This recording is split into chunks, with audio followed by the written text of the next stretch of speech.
আমি কখনোই ভূতে বিশ্বাস করতাম না। কলেজে ভর্তি হয়ে যখন নতুন হোস্টেলে উঠলাম, বন্ধুরা হাসতে হাসতে বলতো ৩১৩ রুমটা নিও না। সবাই বলতো ওখানে কিছু একটা আছে। আমি হেসে উড়িয়ে দিয়েছিলাম, ভেবেছিলাম বাজে গুজব। কিন্তু আমি জানতাম না সেই হাসিটাই একদিন আমার জীবনের শেষ শান্তির মুহূর্ত।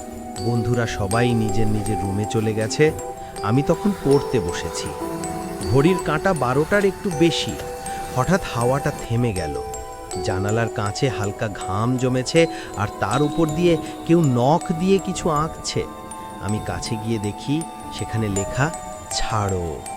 হাতের লোম দাঁড়িয়ে গেল। আমি কাঁচটা মুছে ফেললাম, ভাবলাম হয়তো আমারই ভুল দেখছি। ঘরে ফিরে এসে বিছানায় শুয়ে পড়লাম, কিন্তু ঘুম আসছিল না। কদমের শব্দ, কারো যেন ধীরে ধীরে হাঁটার শব্দ।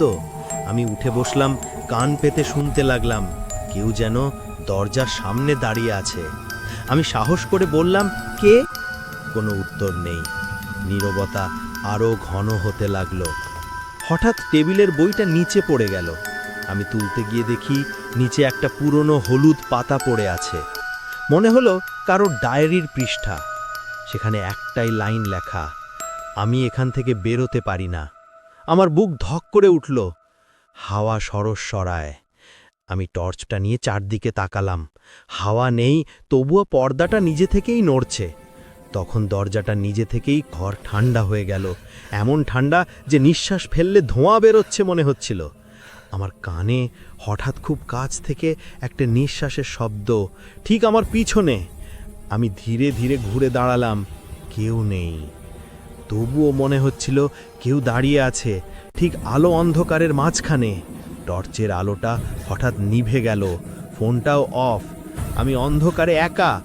হঠাৎ কোথা থেকে একটা ফ্ল্যাশ, আমার ফোনের স্ক্রিন জ্বলে উঠল, আর সেখানে একটা ছবি দেখা গেল।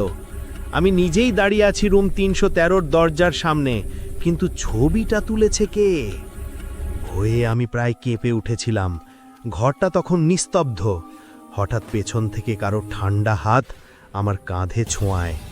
আমি চিৎকার করে ঘুরে দাঁড়ালাম, কেউ নেই। কেবল ছায়াটা জানালার কাছে গিয়ে মিলিয়ে গেল। দরজাটা কড়মড়ে খুলল। আমি দৌড়ে বাইরে বেরিয়ে এলাম, আর সেই রাতের পর থেকে আর কোনো দিন ওই রুমে ফিরিনি।